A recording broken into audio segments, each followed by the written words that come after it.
Alors, je vous avais dit, on va commencer maintenant le débat, c'est intéressant. S'il y a des maudits qui sont là, les enfants des capotes ont percé, qui ne savent pas ce qu'il faut faire, au lieu d'aller donner votre argent, par exemple, à des nécessités qui sont au bord de la route, pour qu'ils fassent des bénédictions pour vous.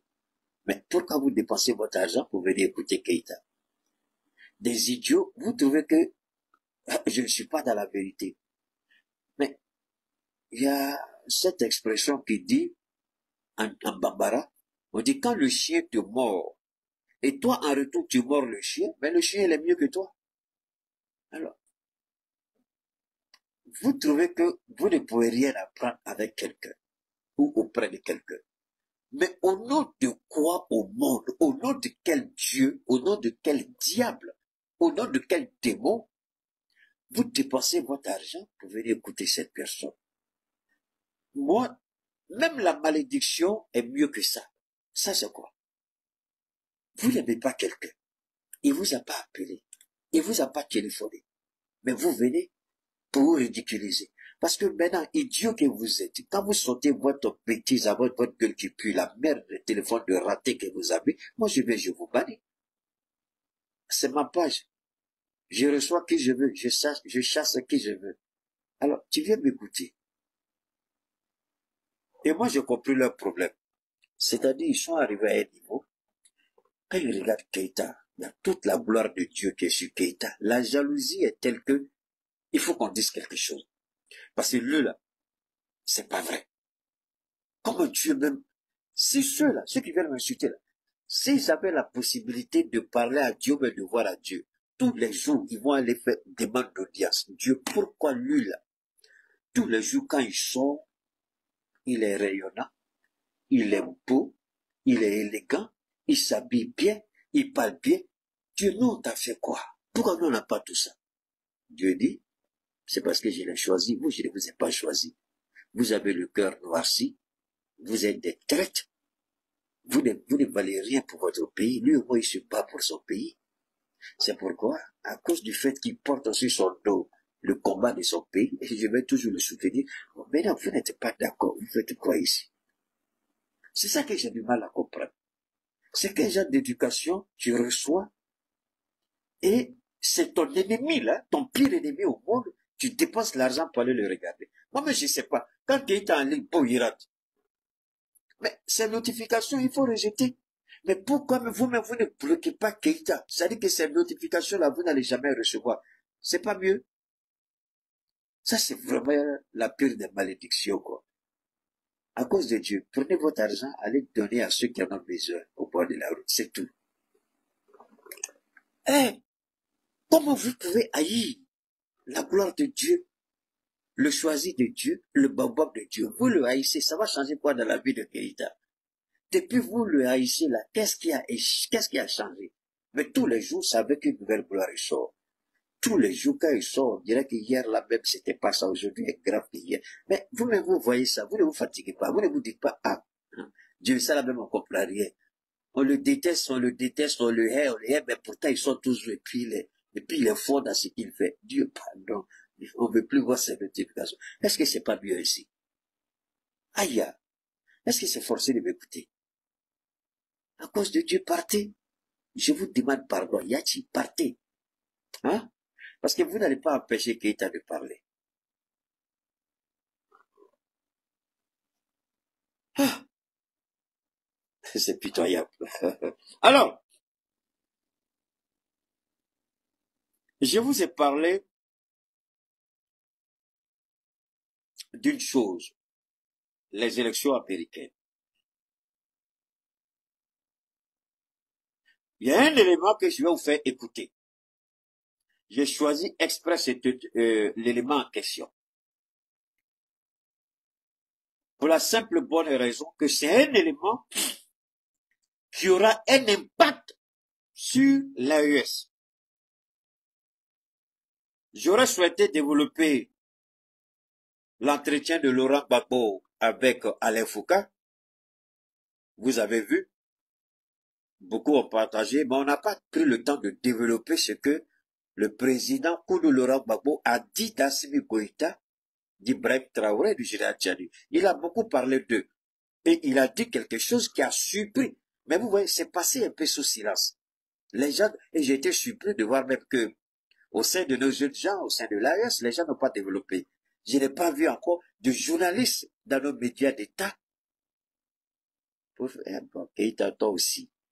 Tu demandes trop aux journalistes là-dedans. Est-ce que tu crois que ceux-là même là, tu les mets à un niveau qu'ils n'ont pas? Tu dis, non, quand tu veux le pays, ils vont dire quoi là-bas? Ah, d'accord, je ne savais pas. Laurent Gbagbo a parlé. Alain Foucault a posé une question que le monde occidental a bâti un narratif mensonger là-dessus. Et le président Laurent Gbagbo a démonté cela. Je suis étonné, je suis même perplexe de voir que nos médias d'État n'ont pas fait de débat sur cette intervention du président Laurent Gbagbo par rapport à l'AES. Le journaliste est celui qui reste à l'écoute, à l'affût. Il y a une intervention, ils en parlent. Je n'ai même pas encore vu nos médias d'État organiser des débats sur l'élection présidentielle aux États-Unis. Pour la simple et bonne raison, je pose la question si Washington, c'est-à-dire les ambassadeurs de Joe Biden qui sont là, dans nos pays, peut-être qu'on n'est pas encore indépendant, moi je ne sais pas. Hein. Ou bien on se dit, ah, si on parle de ça, si je vais aller en vacances en Europe, ils vont me refuser le visa. Moi, c'est comme ça que je comprends le refus de nos journalistes de vraiment s'engager, de faire vraiment un travail correct et propre. C'est comme ça que je comprends. Ils ont peur. Peut-être que si ils parlent trop, on va les mettre dans le fichier S, c'est-à-dire à surveiller de près. Quand vous êtes dans le fichier S, c'est difficile d'obtenir un visa pour aller en Europe, un visa Schengen ou aux États-Unis. Alors ça m'étonne. Comment la campagne américaine et les Africains, dans l'AES, on ne voit pas notre part de responsabilité dedans. On ne comprend rien à rien dedans. Ça m'étonne. Parce que c'est fondamental. Je voudrais qu'on écoute ceci. Je vais pas aller jusqu'au bout, mais je vais vous ramener à... President Trump's position on a very important top issue on the minds of voters, the border.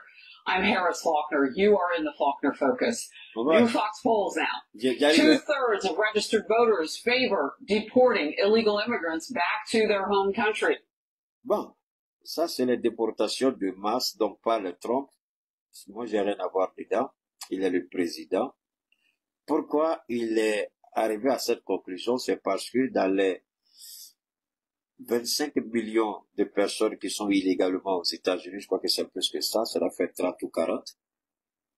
Il se trouve qu'il y a un grand nombre de criminels qui ont été libérés des prisons Venezuela, comment on appelle ça, Mexico.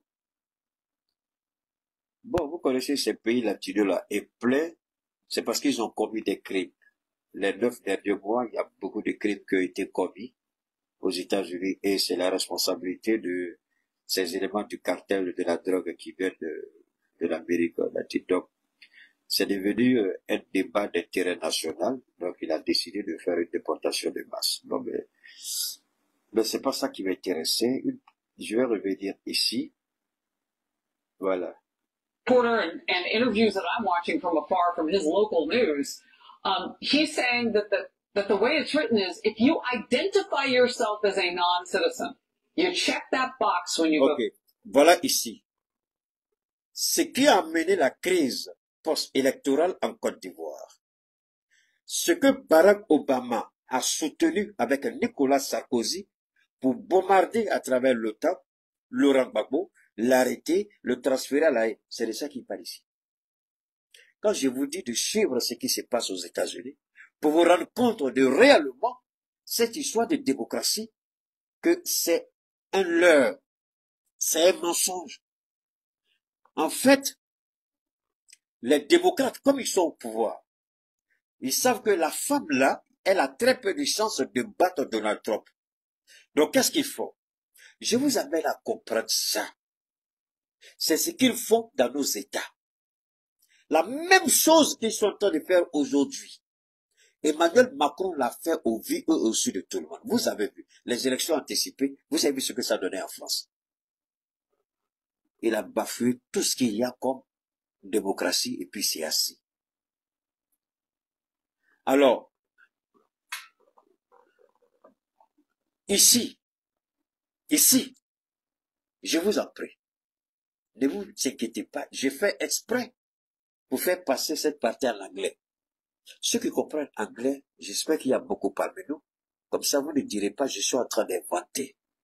Ici, les démocrates, et ça va sortir de la bouche de cet expert, les démocrates, ils demandent aux non-citizens, ça veut dire quoi? Aux immigrés illégaux, qui ne sont même pas américains, qui n'ont même pas la green card, on leur demande d'aller voter. Vous vous rappelez que je vous avais dit ça la dernière fois. J'ai dit, moi, je ne discute pas avec les idiots qui viennent ici et puis exposer leur nullité, leur stupidité. Quand je dis quelque chose par la grâce de Dieu, je dis, je suis le bonhomme de Dieu, je sors. Quelques jours après, la preuve vient tomber entre mes mains. Cette dame, tout le monde la connaît, c'est Volker, c'est une grande animatrice de Fox News. Ici, il y a un gouverneur qui a décidé que personne ne votera s'il n'a pas au moins ce qu'on appelle le ID, c'est-à-dire une carte d'identification. Je n'ai pas dit carte d'identité, hein. J'ai dit une carte d'identification. Ça peut être le passeport, ça peut être le permis de conduire, ça peut être la carte d'identité. Ça, ce sont, je peux dire, ce sont les trois éléments, les trois documents administratifs que tu peux utiliser pour voter aux États-Unis. Et il y a des gens il y a ce qu'on appelle early voting, c'est-à-dire que le vote anticipé. Les gens ont déjà commencé à voter, hein. Aux États-Unis, c'est comme ça. D'abord, il y a le mailing voting, c'est-à-dire que les gens votent par courrier postal. Et puis après, à quelques 2 semaines ou 3 semaines des élections, les gens commencent à voter. Voilà, quand même, vous comprenez que c'est des centaines de millions de personnes. Donc, on ne peut pas à la dernière minute dire aux gens de voter. Vous avez vu, en Inde, ils prennent 1 mois pour voter. Et ils font je ne sais pas les Chinois comment ils organisent pour eux, mais les Américains, ils font anticipation. En Inde, je crois que c'est 1 mois. Alors ici, parce que le gouverneur a décidé, il a pris un décret. En tant que gouverneur, il est comme le président de l'État. Donc souvent, dans la Constitution américaine, le gouverneur est amené à prendre des décisions dans l'intérêt de l'État. Et ici, c'est le gouvernement fédéral qui porte plainte contre le gouverneur parce qu'il a décidé que toutes les personnes qui n'ont pas leur pièce d'identité, qui n'ont pas un document administratif justificatif avec une photo ID, ne votent pas. Mais en réalité, pourquoi les démocrates font ça? Les démocrates le font pour annuler, ils ont l'intention d'invalider les élections présidentielles. Ils le font. Ils ont l'intention de l'invalider et demander une nouvelle élection. Là, ils auront le temps de se préparer. En fait, la femme là, elle est utilisée juste pour distraire la galerie. Ils savent, elle ne vaut rien. Elle a fait une bêtise là même là, il n'y a même pas longtemps. Elle s'est moquée des gens. Je ne sais pas arrêter dans ce détail, mais elle a fait un clip qui a choqué les Américains. C'est quoi, c'est hier nuit, elle a posté ça. Elle a surpris général de tout le monde. Alors, pourquoi les Américains veulent, les démocrates, pardon, veulent que ceux qui n'ont pas de ID votent? Parce qu'ils veulent invalider les élections. Ce qu'ils ont refusé de reconnaître à Laurent Gbagbo en 2010, ils veulent le faire. Et c'est les mêmes démocrates, attention, parce que quand les démocrates sont au pouvoir, toutes les bêtises au monde se produisent dans nos États. Regardez les moments critiques de la vie de nos nations. Quand vous regardez de près, vous allez vous rendre compte que c'était les démocrates qui étaient au pouvoir. Je mets tout le monde au défi. Rentrez et puis regardez les présidents démocrates aux États-Unis et puis regardez leur gestion et ce que cela a eu comme répercussion dans le pays. Jamais Donald Trump n'a demandé à un pays africain d'introduire dans sa constitution l'homosexualité, de dépénaliser l'homosexualité. Jamais les républicains n'ont demandé cela à un officiel africain. Ça a commencé avec Barack Obama. Ça, ce sont les démocrates qui font ça. Alors ici, maintenant, ils se plaignent. Ils veulent que la Cour suprême annule la décision du gouverneur et permette à ceux qui ne sont pas citoyens, ceux qui ne sont pas américains, de pouvoir voter. Je vous en prie, à cause de Dieu, réfléchissons. Depuis quand, au monde, on a vu, dans une élection présidentielle,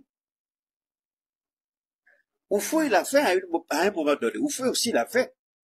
Quand on vous dit que Oufou était agent de la CIA, là, souvent les gens ne comprennent pas. Oufou, il a fait. Oufou, il a fait. Oui, Oufou, il a fait. Je crois que c'est Laurent Gbagbo même qui s'est battu pour ça. Je peux me tromper, hein. Koudou aussi, tu m'entends, pardon, faut sortir. Faut dire, ah, mon frère, tu as dit la vérité. Oufou, il a fait. C'est pourquoi Alassane Ouattara et les dieux de Kobena, ils veulent rééditer ce que Oufou a fait. C'est-à-dire permettre aux non-ivoiriens de voter aux élections. Avec Soro Guillaume, ils l'ont fait. Soro Guillaume peut se défendre partout. J'ai dit, je vais soutenir Soro Guillaume, je le soutiens dans son combat. Mais là où je ne vais jamais le soutenir, c'est de me faire croire aux salades que, à Bouaké, il n'y a pas eu de trucage. À Bouaké, il n'y a pas eu de falsification. À Bouaké, il n'y a pas eu de bourrage dur. Il ne peut pas. Laurent Gbagbo l'a dit dans l'entretien avec Alain Foucault. 100 000 bulletins nuls. Pas nuls, c'est-à-dire que 100 000, quand vous faites le point, 100 000. C'est sur ça qu'Alassane Ouattara s'est fondé pour attaquer la Côte d'Ivoire pour tuer les Ivoiriens. C'est ça, leur démocratie. Quand Abdoulaye Maïga a dit du haut de la tribune des Nations Unies que nous allons bâtir un système démocratique qui sera envié au monde, ce n'est pas à l'état actuel, parce qu'à l'état actuel, ce n'est pas encore ça. Quand Abdoulaye le disait, on n'était pas encore AES. On n'était pas encore AES. Merci, Edouard. On n'était pas encore AES. Quand Abdoulaye le disait, ça remonte à 2 ans. On n'était pas encore AES. Mais aujourd'hui, on est AES. Donc ça veut dire que peut-être les petites, il y a des petites notes qu'il va falloir remettre à jour. Aussi bien dans la constitution de l'État du Mali que dans la constitution du Burkina et du Niger. Donc, il y aura avec les 3 États un minimum de consensus sur la bonne gouvernance. Parce que pour le moment, la bonne gouvernance, ils n'ont pas encore inclus ça dans la charte du Liptako Gourba. Ce n'est pas encore inclus dedans. Ça a été créé, mais la bonne gouvernance qui exige pas forcément cette histoire de 2 mandats. Non, non, non. Ibrahim l'a dit, on peut déterminer, par exemple, une élection. J'avais fait une proposition, et vous vous rappelez, il n'y a pas longtemps, enfin, il y a quelques mois, j'ai dit, Ibrahim a repris exactement mes idées, et ce sont mes idées aujourd'hui qui sont en train d'être travaillées pour être introduites dans la constitution du Burkina Faso. Alors, ces bâtards-là qui viennent ici, là, ces ratés, ces dévergonnés, ces pervers-là, ces enfants de capotes percés qu'ils connaisseraient, moi, au moins, j'ai fait les propositions qui sont prises en compte et seront introduites dans la Constitution au sein de l'AES.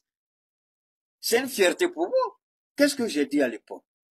J'ai dit, on n'est pas obligé de faire comme les autres, 5 ans, 2 ans, ça c'est pas nous, ça c'est copie conforme des autres. On peut décider, par exemple, 8 ans.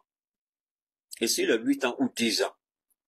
Et sur les 10 ans, chaque 2 ans, le président est évalué.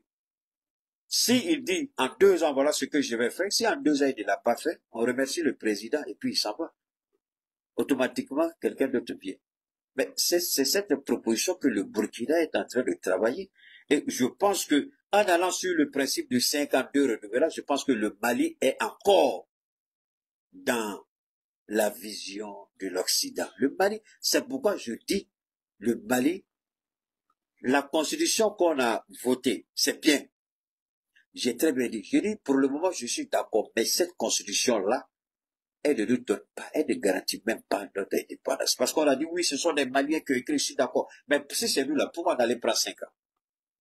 Pourquoi on a pris 5 ans? 5 ans, on ne sait pas ce que tout le monde a pris. 2 ans, on ne sait pas ce que tout le monde a pris. Alors, pourquoi on ne dit pas 5 ans renouvelables 3 fois? Pourquoi on ne dit pas 5 ans renouvelables 4 fois? Pourquoi on ne dit pas 6 ans, 7 ans, 8 ans ou 10 ans renouvelables une seule fois? C'est-à-dire, tu es élu, 10 ans, c'est tout. Et chaque 2 ans ou 3 ans, tu es évalué. Pourquoi on est obligé de prendre 5 ans et dire 2 ans? Non. Mais c'est ça qui amène problème. Tout ce qui amène problème là, on doit enlever de notre constitution. 2 ans là, les gens donnent leur propre interprétation. Pourquoi Alassane Ouattara, l'idiot, aujourd'hui se maintient au pouvoir? Alors qu'il a dit, la révision de la constitution n'est pas pour que moi je me présente. D'ailleurs, il y a des dispositions de la constitution qui m'empêchent d'être candidat. Mais au moment venu, est-ce qu'il n'a pas violé ces mêmes dispositions? Au moment venu, est-ce qu'il ne s'est pas présenté? Il a choisi quelqu'un qui était déjà mort et qui marchait parmi nous. Amadou Gon Coulibaly était déjà mort. Ouattara le savait. Pourquoi il a choisi Gon Coulibaly? Pourquoi il n'a pas choisi Ahmed Babayoko? Pourquoi il n'a pas choisi d'autres personnes? Pourquoi Gon Coulibaly? Parce que Gon Coulibaly était déjà mort. Mais il nous a fait croire que c'est parce qu'il a préparé Gon Coulibaly. Idiot du président. Est-ce que c'est une monarchie? On t'a dit que c'est une monarchie? Est-ce qu'on t'a dit que c'est on t'a dit que c'est pas droit d'héritage? C'est le mérite des Ivoiriens. C'est pas une monarchie. Mais c'est ce que Ouattara a dit. Et il n'y a pas d'Ivoirien pour contredire Ouattara. On aurait dû poser la question à Ouattara, mais attention, quand tu parles là, on dirait que c'est un monarque qui parle. Préparer quelqu'un pour te succéder, est-ce que c'est une monarchie? C'est une république ou c'est une monarchie? On aurait dû poser cette question aussi légitimement à Ouattara. Donc, pour moi, 5 ans renouvelables une fois, c'est bullshit. C'est du n'importe quoi. Peu importe le pays. Même si c'est mon pays qui a dit ça, je demande à Assimi Goïta, il a encore commencé à bien réfléchir. Il faut enlever ça. Ça, ce n'est pas le Mali. Ça, ce n'est pas ce qu'on veut. Ça, c'est faire plaisir à ceux qui sont au dehors. On peut prendre 7 ans renouvelables peut-être 2 fois, 8 ans renouvelables 2 fois, et si on prend 8 ans renouvelables 2 fois, chaque année, on fait le bilan du président. Ça, ils n'ont pas introduit ça dans la Constitution. Ça va envoyer problème demain. La Constitution telle que présentée, moi, je l'ai soutenue, mais j'ai dit, j'ai mes réserves. En ce qui concerne l'élection présidentielle, je ne suis pas d'accord du tout avec la formule qui a été présentée. Je suis contre cette formule.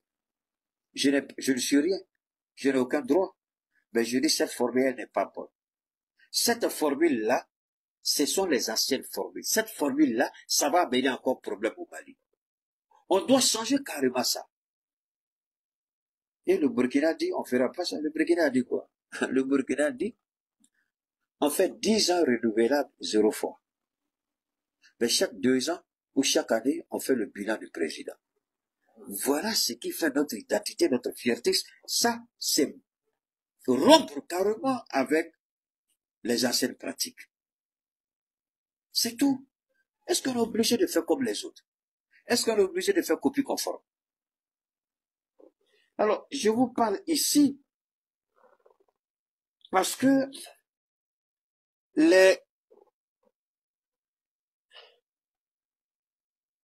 or you leave it blank. Then that is looked upon as being somebody who potentially is not. They have a way to cure that several times to make sure that that ballot self-identity is correct. If it still doesn't get You're fixed. literally admitting to it. You're admitting to it. You're saying I'm a non-citizen. You can fix it if you forgot to check the box. I mean. Ok. Ici, elle parle des technologies, parce qu'aux États-Unis, la manière dont on voit, ce sont les machines. On peut programmer les machines de sorte que même si tu n'es pas citoyen américain, tu viens voter, la machine va t'enregistrer comme étant un citoyen qui a voté. Voilà la ruse des démocrates. Et c'est là, le gouverneur, elle avait dit le nom de l'État, j'ai oublié, le gouverneur a dit jamais. Est-ce que vous savez qu'il y a des États aux États-Unis, vous pouvez voter sans avoir une pièce d'identité quelconque. Et c'est eux qui se disent les maîtres de la démocratie. Comment vous pouvez accepter ça? Comment vous pouvez comprendre ça? Et nous, pays africains, on prend la chicotte pour nous chicoter et on dit on est mauvais élèves. On chicote les Africains, on dit ce sont des mauvais élèves. Ils ne sont pas bons en démocratie. Mais voilà eux, les maîtres de la démocratie, qui font voter des illégaux pendant l'élection présidentielle au vu et au su de tout le monde.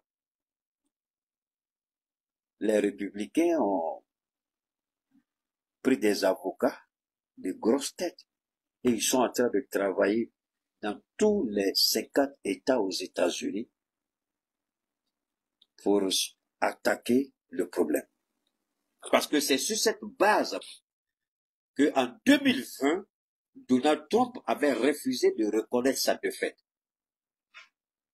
Donc, ils veulent jouer le même piège et le même tour à Donald Trump. Donc, les républicains disent, on a appris on a appris les leçons de notre échec en 2020. Donc, cette année, on va anticiper. Ça, c'est, je voulais vous faire écouter ça. La dame, la voilà, c'est, comment on appelle ça? C'est, voilà, Faulkner. Vous allez dans Fox News, elle s'appelle Faulkner. Vous écrivez, c'est F-A-U-L-K-E-R. Donc, alors, K-N-E-R, Faulkner. Donc, vous allez, vous regardez. Les gens peuvent vous faire la traduction en français. Si vous avez, il y a des logiciels, quand vous regardez, on peut faire directement, le logiciel, pardon, fait directement la traduction en français. Mais ça, c'est pas le cas. Voilà, on a commencé à tricher les élections avant même que les élections commencent. Et ça, c'est le pays qui est supposé nous donner le chemin, nous montrer la voie. C'est le pays qui nous impose d'introduire dans nos constitutions l'homosexualité. Et voilà leur pratique. Les démocrates. Et c'est ça qu'on appelle démocratie. Quand je vous dis que moi je ne crois pas à cette merde de démocratie, vous croyez que je m'abuse réellement. Je ne le dis pas pour faire plaisir à quelqu'un, parce que on a la paix sur la vérité. Là, ça ce n'est qu'une petite partie, hein. Ce n'est qu'une petite partie. Ce n'est qu'une petite partie. Il nous appartient d'accepter, soit de subir. Aujourd'hui, est-ce que les soi-disant démocraties occidentales, est-ce que ce sont des références pour nous? Est-ce que ce sont des repères pour nous? En quoi est-ce que ceux qui se disent démocrates là-bas peuvent nous inspirer, nous montrer le bon chemin, la bonne voie à suivre? Chacun est libre de se faire son opinion, mais ça n'a pas encore commencé. Voilà que les Américains craignent déjà le pire à venir. C'est pourquoi ils ont posé la question au président Joe Biden il y a 3 semaines, à peu près 1 mois, ça ne dépasse pas 1 mois. Est-ce qu'il est sûr que les élections se feront peaceful election? Il a dit faire, la question était une élection juste, transparente et en paix. Il dit l'élection se fera juste ou transparente, là je ne sais pas.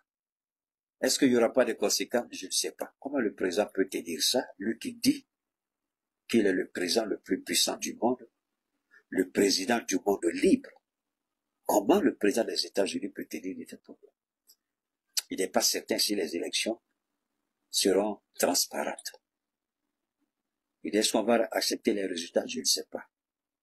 Est-ce qu'il sait quelque chose qu'on ne sait pas? Est-ce qu'il calme quelque chose qu'on ne sait pas?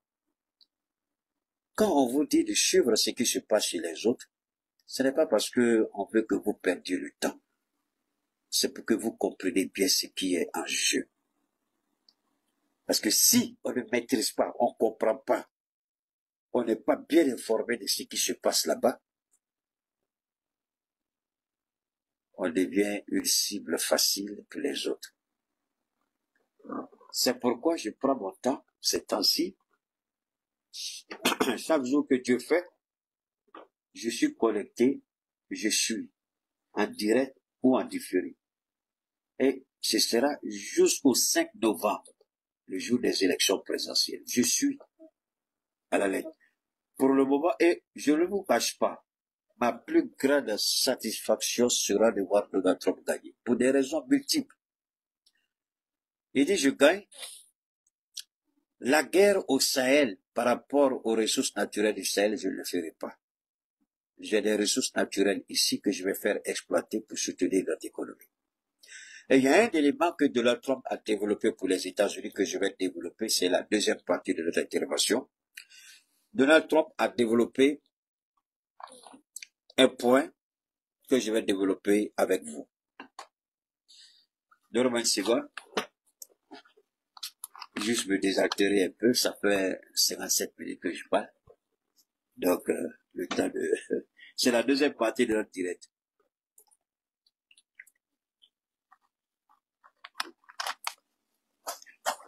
Il dit, la crise économique à laquelle nous assistons aux États-Unis, permettez-moi, je vais me mettre un peu à l'aise, d'accord? Je vais retirer... Ah, c'est bien beau souvent d'être en costume de temps en temps. Hein? Permettez-moi. Rapidement, j'arrive. Voilà.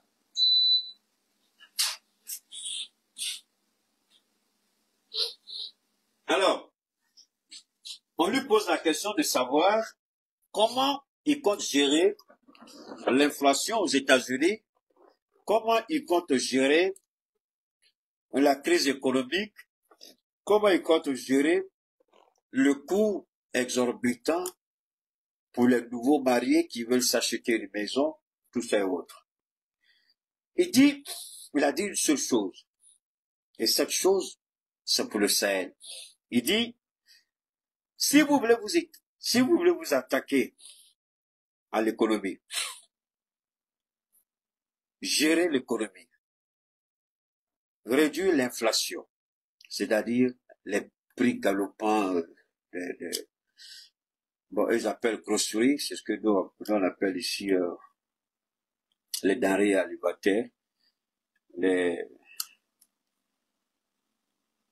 comment on appelle ça, les produits de première nécessité. Il dit, il faut s'attaquer à la question de l'énergie. Et j'ai vu des petits plaisantins. J'ai vu même Baba Bamba, c'est ça, point net. Je crois que je dois avoir le nom du journaliste, j'ai fait tout pour sélectionner son nom. Il dit, pour gérer convenablement la crise aux États-Unis, ce qu'il faut, il dit, c'est d'abord, permettez-moi rapidement, voilà. Il dit ce qu'il faut faire, c'est d'exploiter, d'extraire la richesse qui se trouve sous les pieds des Américains, c'est-à-dire le gaz et le pétrole. Il dit, une fois que l'énergie sera abordable, un prix raisonnable, un prix accessible, tout de suite, les prix vont baisser. Les prix augmentent parce que le transport est cher, et ça, tout le monde le sait. Alors, dans le Sahel, qu'est-ce que nous, on a décidé? Dans le Sahel, on a décidé d'exploiter nos ressources naturelles, c'est-à-dire or, manganèse, bauxite, uranium, phosphate, gaz, pétrole, tout ce que vous connaissez. Alors, la guerre qu'on nous fait dans le Sahel,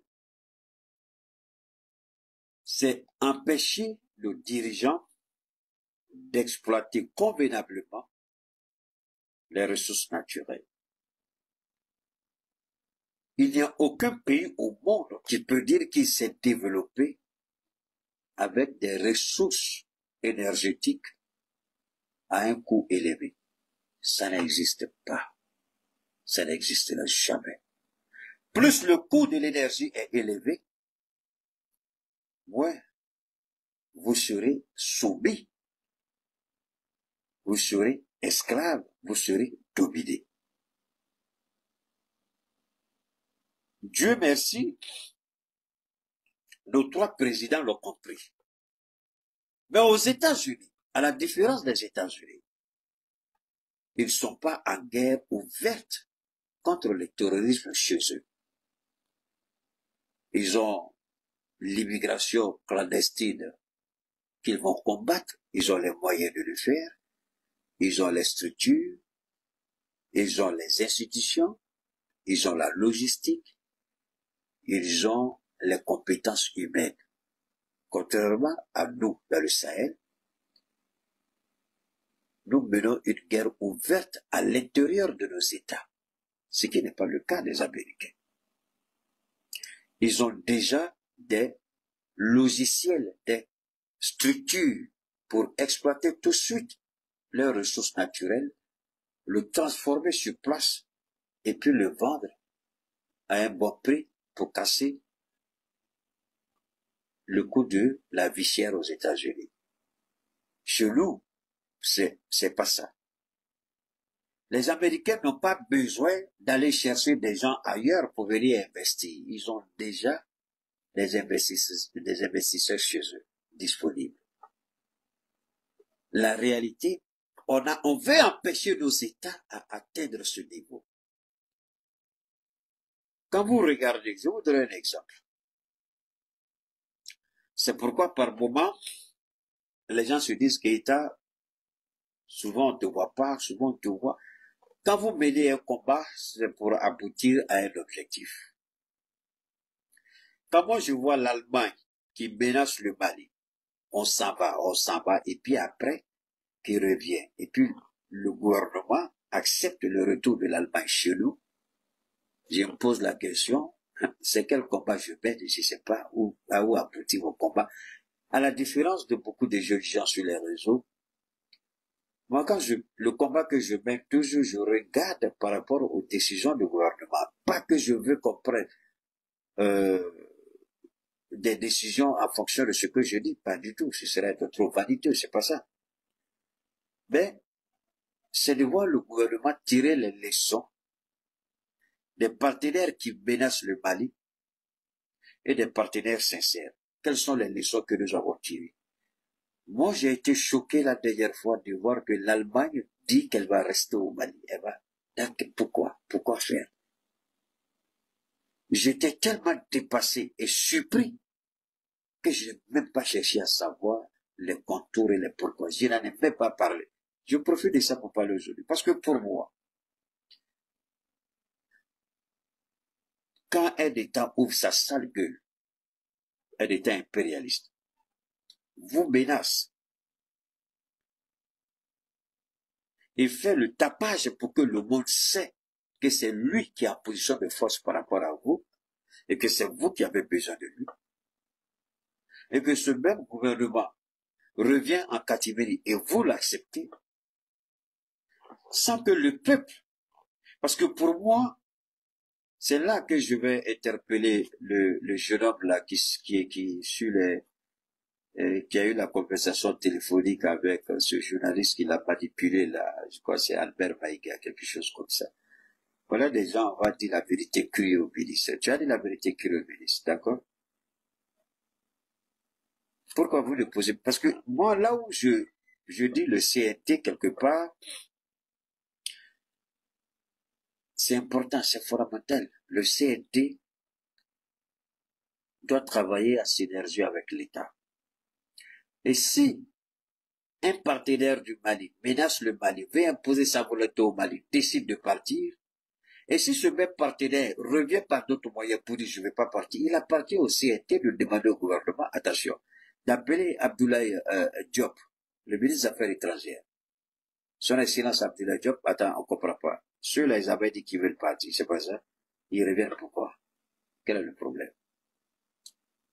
Parce qu'il faut que le gouvernement rende compte au CNT. Parce que Quand vous attendez les gens de CNT, vous attendez Abaka Sidiki Fofana, vous attendez Ablebe, on travaille pour le peuple, on défend les intérêts du peuple. Quel intérêt vous défendez et vous n'êtes pas capable d'organiser des conférences publiques? Parce que j'ai entendu Abaka Sidiki Fofana, pardon, être reçu par Mabel, ils ont parlé, il a essayé de remettre un peu en cause la manière, ce que j'ai dénoncé de ce Maïga-là, de ce Albert-là.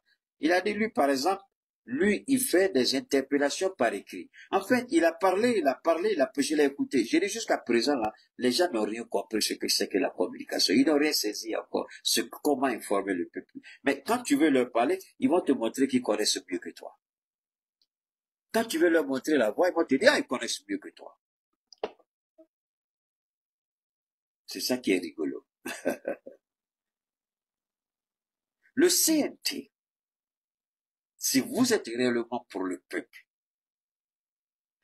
il ne s'agit pas, le CNT n'existe que par les sessions. C'est-à-dire, la session, elle est ouverte de telle période à telle période, c'est fini.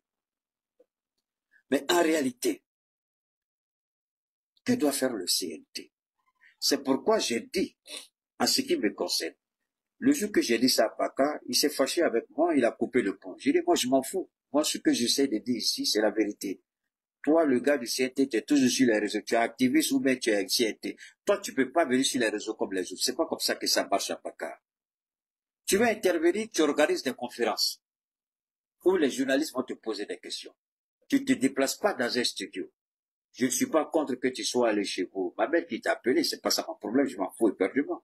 Tu peux aller là-bas matin, midi, soir, ça c'est ta volonté. Mais quand tu dis que tu travailles pour le peuple et que tu défends les intérêts du peuple, c'est pas devant une seule personne que tu défends les intérêts du peuple. Tu organises une conférence publique. D'accord? Et puis tu invites pratiquement tous les journalistes, y compris le RTM. Et puis vous faites le point des sessions parlementaires. Vous avez appelé tel ministre par rapport à telle situation. Voilà les informations que vous avez, voilà ce que le ministre a dit, les questions auxquelles vous avez répondu. Les questions que vous avez posées, pardon, et les questions auxquelles le ministre a répondu. Voilà comment marche une véritable institution qui travaille pour le peuple. Mais quand toi tu parles à Bakar Sidiki, ou quand Albert parle, c'est au nom de qui vous parlez, c'est pas au nom du CNT, vous parlez à vos propres noms, en tant que membre du CNT. C'est pourquoi j'interpelle le général Maliki Diaw. Je lui ai dit, je suis prêt à aider. Mais moi, je dis toujours, je ne vais pas aller. Pourquoi? Chaque fois que je parle à des Maliens, il me donne raison. Parce que le Malien, c'est quoi? Peu importe. Peu importe. Quand vous allez vers le Malien pour lui proposer vos services, il voit tout de suite que il ne vous accordera même pas la valeur, le minimum de ce que vous valez en termes de valeur intellectuelle. Pour vous recevoir, ils vont vous faire tourner. Vous allez peut-être le matin, peut-être c'est à 17 h, ils vont vous recevoir. Et puis pour finalement dire quoi? Rien d'intéressant. Mais moi, je fais entendre ma voix. Je ne dis pas que nécessairement on doit parler avec Keïta, on doit travailler avec Keïta. Moi, je mets des idées. C'est pourquoi je ne suis pas avare. Je mets des idées. Pourquoi je mets les idées? Pour que ceux qui disent on n'a pas besoin de Keïta puissent regarder les idées émises et puis trouver d'autres personnes, des ressources, travailler ces idées-là, les adapter à leur niveau et puis faire avancer les choses. Au CNT, quelle est la communication du CNT? Quand vous demandez à Bakar Sidiki, il va dire, ah, moi j'interpelle. Tu interpelles au nom de qui tu interpelles? À ton nom ou au nom du peuple malien? Si c'est au nom du peuple malien, pourquoi tu ne fais pas une conférence publique au nom du peuple malien pour rendre compte de tes interpellations? Quand tu vas dans un studio, tu parles avec, comment on appelle ça, avec Boubou. J'ai tout ça, j'ai tous les documents avec moi. Mais ça sert à quoi d'avoir tous tes documents gardés chez toi à la maison quand le peuple malien a besoin de ces informations-là? Pourquoi tu ne les partages pas avec le peuple malien? Donc tu as interpellé. Nous, on s'en fout éperdument que tu as interpellé le ministre. Là où ça nous rend service, c'est quand tu viens nous dire, j'ai interpellé le ministre, voilà ça, voilà ça, voilà ça. Et tu fais une conférence publique. Vous dites, j'ai interpellé le ministre par rapport à tel ou tel point, voilà les informations qu'il nous a données, voilà ce que j'ai reçu en écrit de la part du ministre. Moi, je pense que c'est comme ça que ça marche. Est-ce que c'est comme ça notre CNT marche? Ça marche. Non. Chacun s'élève, il fait sa petite intervention. Chacun choisit le gars qui lui plaît, il va sur le plateau de télé ou de radio, et puis il parle. Et quand tu vas lui demander, tu vas dire, parle au nom du peuple malien. Au nom de quel peuple tu parles? Tu vas t'asseoir sur un plateau de télévision, tu parles, et puis tu dis, tu parles au nom du peuple malien. Quel peuple malien tu parles? Pourquoi tu n'organises pas une conférence publique? L'argent est là, non? Vous avez des gros salaires, non? Pourquoi vous ne dites pas au président, au général Malik Diaw, il faut vraiment commencer à réfléchir, parce qu'on ne sait pas quand la transition va finir. Pourquoi le CNT ne peut pas se conformer au minimum? Alors, parce que les séances sont publiques, parce que les séances sont retransmises par l'ERTM, donc ça s'arrête là, c'est fini, c'est terminé. Et donc je suis désolé. Les séances publiques, ça c'est la première partie. La deuxième partie, ce sont soit des débats organisés, soit une conférence ou des conférences de presse organisées. C'est comme ça que ça fonctionne. Dans tous les pays du monde. C'est pas, je ne dis pas quelque chose de nouveau. Alassane Ouattara est un tyran, un criminel sans foi ni loi.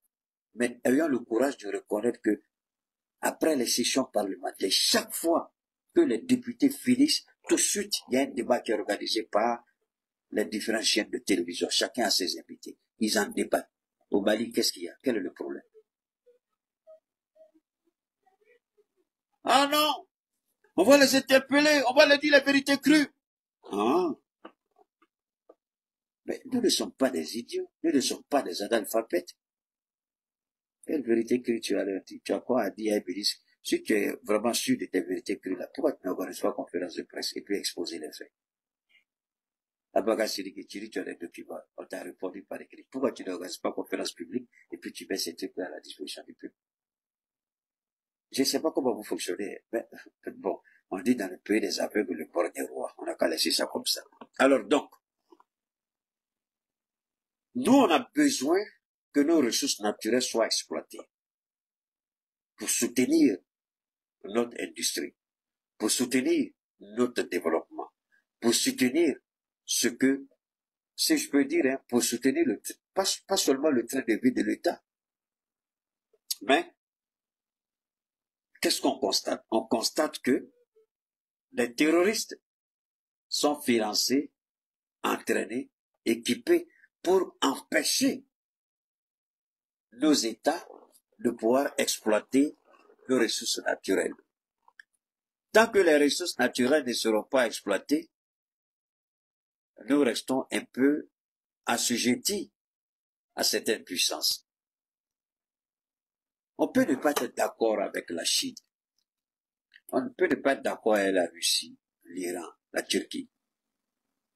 Mais ayons le courage de reconnaître que les dirigeants là-bas, ils ont su contourner les pièges de ceux qui se disent les maîtres du monde. Et notre souhait aujourd'hui, et nous pensons en toute honnêteté que nous allons atteindre ce niveau-là, c'est-à-dire faire en sorte que nous puissions nous-mêmes exploiter nos ressources naturelles. C'est vrai, nous n'avons pas la logistique comme les Américains. Donald Trump dit qu'il a juste besoin d'un an pour changer la tendance.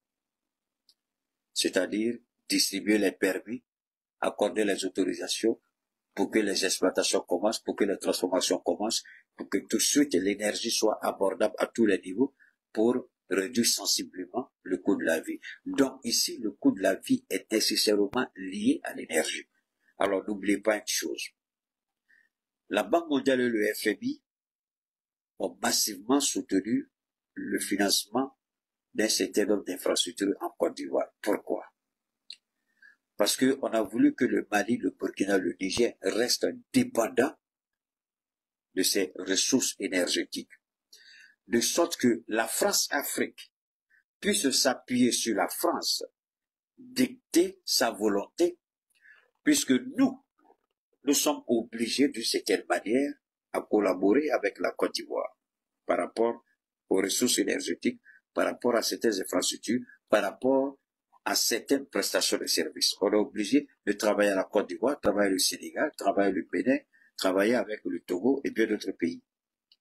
L'objectif, quand la France-Afrique met en place ces structures, puisque c'est elle qui appuie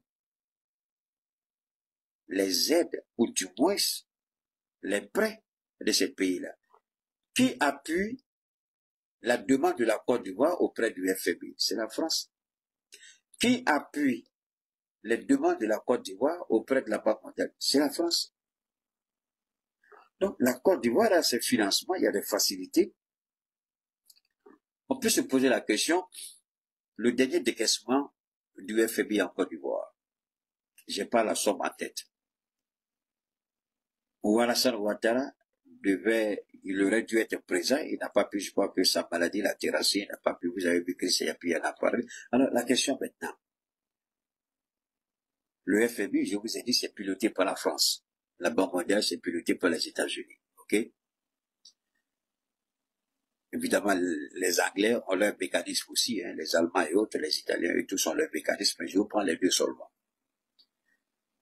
Alors au niveau du FMI, malgré les 35 000 milliards de dettes de la Côte d'Ivoire, ils n'ont pas jugé utile de rappeler la Côte d'Ivoire à l'ordre. Mais mieux, il faut soutenir la politique de Ouattara, parce que cette politique, c'est la politique qui défend les intérêts de certaines puissances occidentales. Parce que si la Côte d'Ivoire se trouve à défaut de paiement et le budget de fonctionnement de l'État devient court, c'est-à-dire la Côte d'Ivoire n'arrive pas à boucler son budget, les crises, les remous sociaux vont commencer. Personne n'a demandé à la Côte d'Ivoire de faire le point de ce qu'elle a dépensé pendant la CAN. Et personne n'a eu d'idée aujourd'hui à quel niveau se trouve la dette de la Côte d'Ivoire. La dette extérieure, je veux dire. Personne. Et on évite de faire de la dette un débat. Même si les gens en parlent, ils vont pas beaucoup trop loin. Pour la simple et bonne raison que si ça pète aujourd'hui en Côte d'Ivoire, c'est pourquoi je suis plus ou moins d'accord avec l'analyse de Chris Yapi. Il a dit que Tidjane Thiam est en train de trahir le PDC-RDA et que Tidjane Thiam est sur le point de retrouver le RHDP. Alors, posez-vous la question.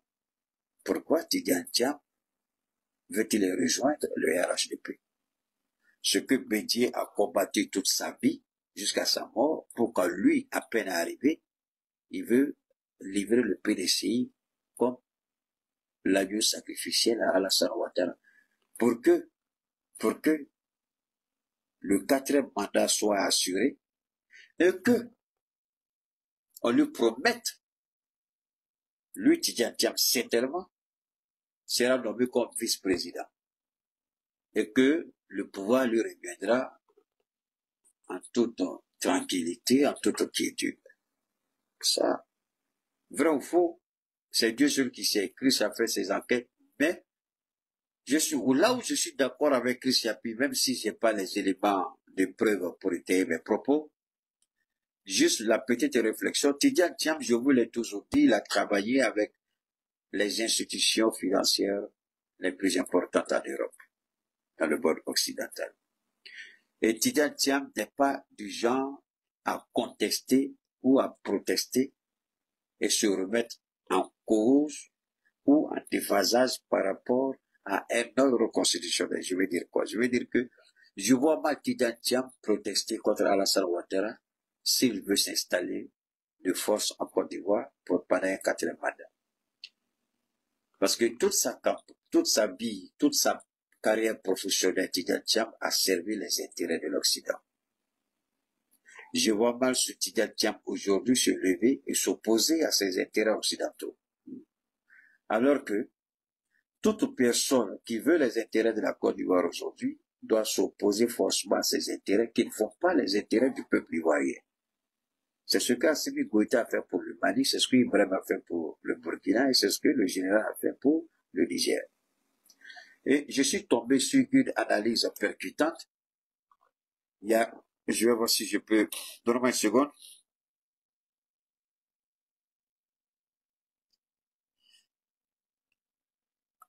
Donne-moi une seconde, hein. Alors, je vais vous lire ça rapidement. Ça, c'est un économiste qui a écrit ça. Voilà ce qu'il dit. Il faut asseoir la base solide de la monnaie unique africaine, dont on parle depuis longtemps. Il faut asseoir la base. Dites-moi, quel pays sera cette base? Quelle monnaie sera cette base? Le Maroc? Le dirham? Quoi? La monnaie algérienne? Tunisienne? Égyptienne? Le naira? Qui ne vaut absolument rien. Le naira, c'est qu'on fait d'Attiqué, ça vaut rien. Quoi? La monnaie sud-africaine? Quelle sera cette monnaie? Quelle sera cette monnaie? Voilà ce que Laurent Gbagbo a dit et voilà les propos de Laurent Gbagbo sont repris par un économiste. Voilà ce qu'il dit. La monnaie de l'AES va être la base consistante de la monnaie unique africaine. La monnaie de l'AES sera la base consistante de la monnaie unique africaine. Donc, tout ce qui se passe aujourd'hui au sein de l'AES, tous les pays africains regardent l'AES. Le monde regarde l'AES. La manière dont nous allons gérer l'AES va déterminer le futur de l'Afrique et le futur du monde. Je vous ai toujours dit, vous sous-estimez ces trois pays. Ces trois pays-là vont déterminer l'avenir du monde. Ça fait combien à peu près un an et demi, je vous dis ça. J'ai dit ces trois pays-là, un an, au grand maximum, un an, pardon, pas un an et demi. Je vous ai dit que l'AES va déterminer l'avenir du monde. Je déteste avoir raison. Ça, c'est le fils de Gaussou Keïta et de Mariam Diallo, le baobab de Dieu. Voilà une économiste qui reprend ce que je dis. C'est pourquoi j'ai dit au professeur Mamadou Koulibaly, de Nathalie Yam, j'ai dit, professeur, je respecte votre titre d'agrégé en droit économique. Mais vous ne comprenez rien dans la politique et dans l'économie qui se passe dans l'AES. Vous n'avez rien compris encore. Déconnectez-vous de la théorie que vous enseignez à l'université, Mamadou Koulibaly. C'est ce que je lui ai dit. Je lui ai dit, déconnecte-toi de la théorie que tu enseignes à l'université, Mamadou Koulibaly. Et viens apprendre par expérience au sein de l'AES. Ça, c'est un très grand économiste qui a dit, hein. Plusieurs pays vont rejoindre l'AES, assure l'économiste. C'est pourquoi j'ai dit aux gens, oubliez le Sénégal. Nous, on s'en fout du Sénégal. On s'en fout du Tchad. On s'en fout du Togo. Les gens vont venir, ne soyez pas pressés. Mais nous, on doit d'abord asseoir les bases solides de l'AES. N'est-ce pas ce que j'ai toujours dit? On n'a pas besoin du Sénégal. Je le répète. Même si nos présidents décident de faire appel au Sénégal, au nom de Dieu, je serai le seul à m'opposer.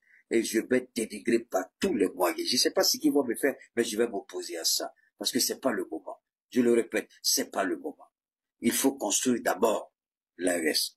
Il faut asseoir des bases solides. On n'a pas besoin de quelqu'un d'abord. Les trois pays, construisons d'abord une base solide. Si quelqu'un vient, elle viendra trouver le travail parfaitement fait. Mais la porte n'est pas fermée, la porte n'est pas fermée. Ça, c'est bullshit. On n'a pas besoin de ça. On a besoin d'abord de consolider les acquis. Mettre en place des institutions solides. Alors, vous dites les portes ne sont pas fermées. Quand les Occidentaux vont payer des gens pour venir là, et puis créer la zizanie là, vous allez faire quoi après? Vous vous amusez avec les colons, hein, avec l'impérialiste, hein. Vous vous amusez avec eux, ils sont très dangereux. Alors, donc, l'AES sera la base consistante de cette monnaie unique africaine. L'AES. On n'a pas dit le Nigeria, on n'a pas dit la Côte d'Ivoire, On n'a pas dit le franc CFA. On n'a pas dit l'Afrique du Sud. On n'a pas dit le Maroc. On n'a pas dit l'Algérie. On n'a pas dit la Tunisie. On n'a pas dit l'Égypte. Alors que ces pays-là sont bien avancés que l'AES. On n'a pas dit l'Ouganda, qui est très avancé que l'AES aujourd'hui. Encore moins le Rwanda, qui est très avancé. Je ne parle même pas du Kenya, tous bien avancés. Mais on parle de l'AES. Et Laurent Gbagbo a parlé de ça dans l'interview qu'il a accordée à Alain Foucault. L'AES, je le répète, c'est l'avenir de demain. C'est l'avenir du monde. Mais cela dépendra de comment nos trois dirigeants vont mettre en place cette coalition solide qui deviendra une référence mondiale. Pourquoi en Afrique, l'AES est là la référence? Parce que le budget de fonctionnement de l'AES ne reposera sur aucune puissance extérieure. Même un centime de la Russie ne va pas rentrer dedans, même si c'est un partenaire sûr, encore moins la Chine, la Turquie ou tout autre pays. Vous pouvez, les aides bilatérales, c'est-à-dire la Russie, le Mali, la Russie, le Niger, la Russie, le Burkina ou la Chine, il n'y a aucun problème. Mais en ce qui concerne l'AES, aucune puissance extérieure ne viendra faire quoi que ce soit. Nous savons que les Chinois déjà sont en train de chercher à dire on va financer tel ou tel projet par rapport à l'AES, mais nos présidents ne sont pas intéressés pour le moment. Je vous vois la mèche aujourd'hui. Les Chinois sont les plus dangereux au monde. Après les Américains, ce sont les Chinois. Quand les Chinois veulent, les Chinois, il est comme le gars qui a vu ta fille, il veut l'épouser. S'il te voit au marché, il va courir, garer sa voiture, prendre tous tes trucs à mettre dans la voiture pour dire, hey, il faut moi te déposer à la maison. Parce qu'il a vu quelque chose chez toi, c'est comme ça le Chinois fait. Ils ont appris ça très, très tôt, depuis l'histoire. Et les Chinois et les Américains sont très forts dans ce domaine. Le Mali le sait. Nos présidents savent très bien de quoi je parle. Il y a des informations pour le moment qui ne sont pas publiques. Mais je vous jure que beaucoup de tractations sont en train d'être faites dans l'ombre. Mais nos présidents, pour le moment, ne sont pas intéressés. Sinon, il y a des projets qu'on allait voir tout de suite. Vous croyez que les gens n'ont pas proposé de nous aider à mettre en place notre compagnie aérienne au niveau des trois États? Vous croyez qu'ils n'ont pas fait de propositions? Vous croyez qu'ils ne se sont pas proposés pour, comment on appelle ça, développer le trafic ferroviaire entre le Mali, passant par le Burkina ou Niger revenir à Bamako? Vous croyez qu'ils n'ont pas fait la proposition? Ils ont fait. Mais nos États veulent rester maîtres du destin. Nos chefs d'État veulent être souverains. Même si demain, il y a un marché qui doit être accordé à un État, c'est après qu'on aura réfléchi par rapport à tous les aspects et on aura sécurisé tous les aspects de la collaboration. Donc cette monnaie dont il est question, tout le monde sait que cette monnaie va sortir. Alors c'est pourquoi je vous le dis aujourd'hui, je le confirme. La France a mandaté Alassane Ouattara.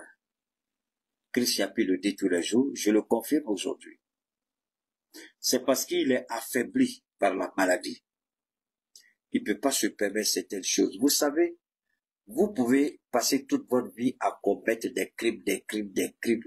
Mais quand le moment de Dieu arrive, j'ai toujours donné ces trois exemples. Dieu dit, voilà ce que je fais. Si je décide de vous élever, si je décide de vous bénir, si je décide de vous couvrir de gloire, s'il y a quelqu'un qui veut s'opposer, j'ai trois options. Soit je tue la personne et puis je réalise ma volonté dans votre vie, celle de vous élever. Soit je rends la personne incapable, je la rends malade, impuissante et incapable à tout point de vue, et je réalise mes vœux devant la personne incapable et malade. Ou, la troisième option, je garde la personne en vie, et puis je réalise ma volonté. Elle n'aura aucun moyen pour agir. Aujourd'hui, Alassane Ouattara se trouve dans l'un de ces trois cas de figure par rapport à l'AES.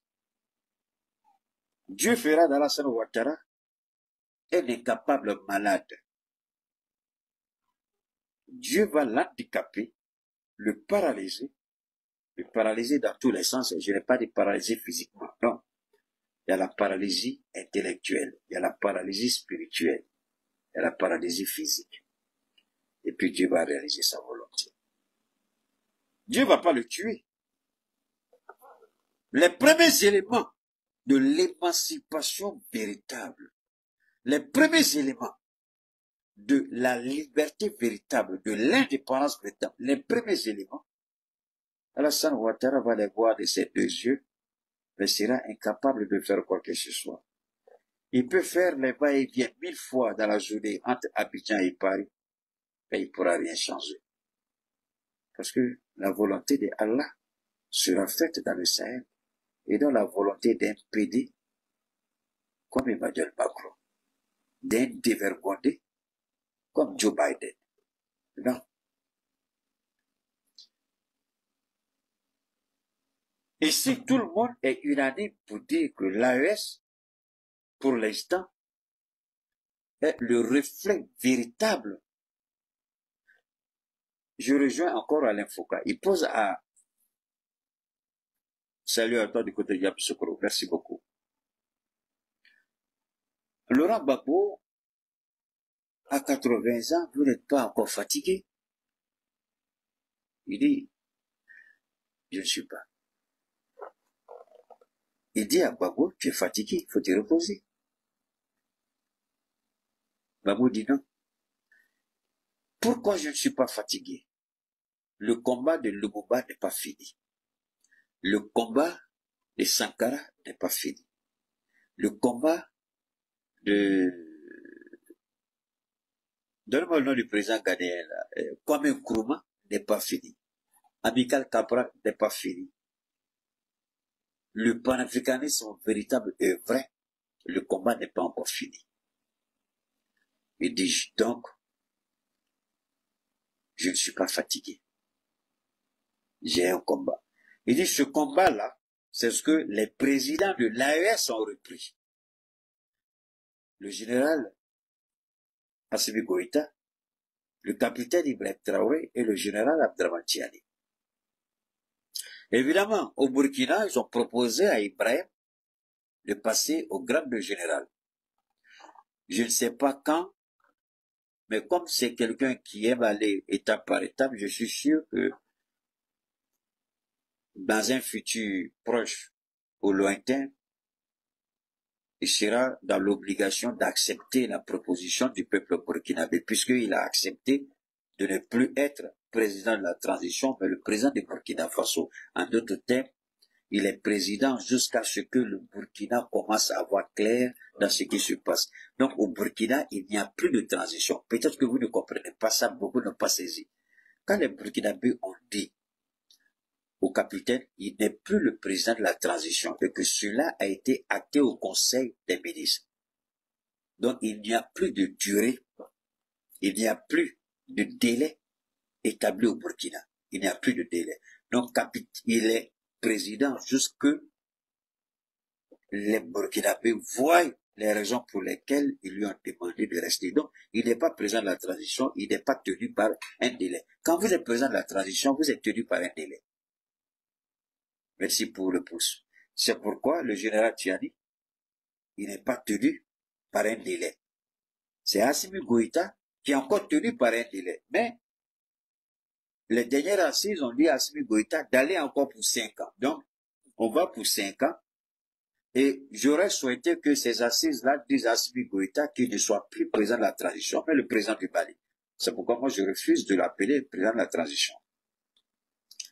Moi je le considère comme le président du Mali, ça s'arrête là. La transition, je ne rentre pas dans les détails. Il est important pour nous de comprendre cela. Donc, la mise en place de cette monnaie, c'est une des batailles, oui, je vais dire une des batailles, mais je vais trouver une expression beaucoup plus, c'est une des conquêtes. Voilà. C'est la raison principale de la conquête terroriste orchestrée par l'Occident, l'impérialisme occidental. On veut nous empêcher d'exploiter notre ressource. Vous n'avez qu'à écouter Donald Trump, je vous en prie.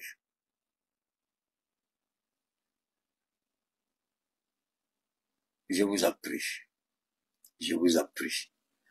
Donald Trump dit, pour que nous puissions combattre l'inflation, l'inflation ce sont les manipulations, les augmentations abusives des prix. Il dit, il y a une seule façon de le faire rapidement. On n'achète plus le pétrole ou le gaz de l'extérieur. Nous-mêmes, on va exploiter ce qu'on a chez nous. Donc, vous commencez à comprendre que la raison pour laquelle on nous combat, c'est pour éviter qu'on exploite nous-mêmes nos ressources naturelles. La raison pour laquelle on nous combat dans l'AES, c'est pour nous empêcher, parce que si nous exploitons comme il se doit, si nous mettons en place notre propre monnaie et que nous exploitons comme il se doit, du fait que l'Afrique nous regarde, le monde nous regarde, nous serons un exemple et beaucoup de pays vont commencer à se mettre ensemble, soit par espace géographique, soit par, en tout cas je ne sais pas trop, mais beaucoup de pays se verront dans l'obligation certainement de travailler un peu comme on le fait. Ça c'est fondamental et c'est important. C'est la raison pour laquelle l'AES est continuellement attaquée. L'AES est continuellement sous les attaques des terroristes. Ce n'est pas que nous, on ne peut pas combattre, parce que ici, quand vous lisez, vous avez l'impression que on dit on a échoué à les terroristes. Mais vous n'avez qu'à écouter le capitaine Ibrahim pour comprendre ce qui se passe.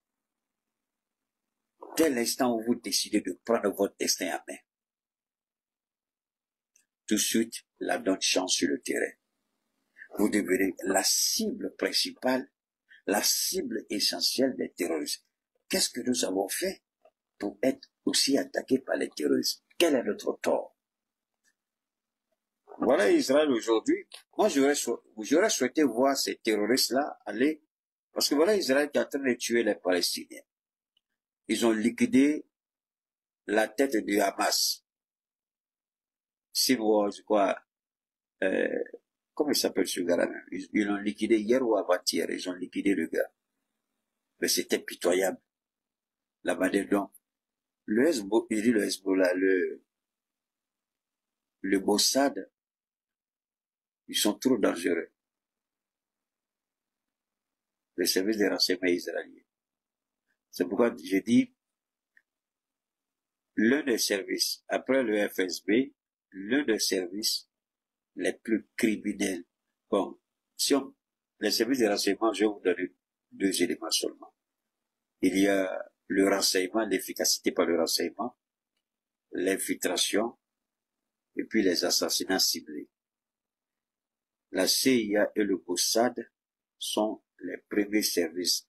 Bon, évidemment, le FSB de la Russie, et puis la Chine, je crois qu'on appelle, la Chine, ils appellent leur service de renseignement, je ne sais pas comment ils appellent ça, le dragon à 1000 têtes, je crois, quelque chose comme ça.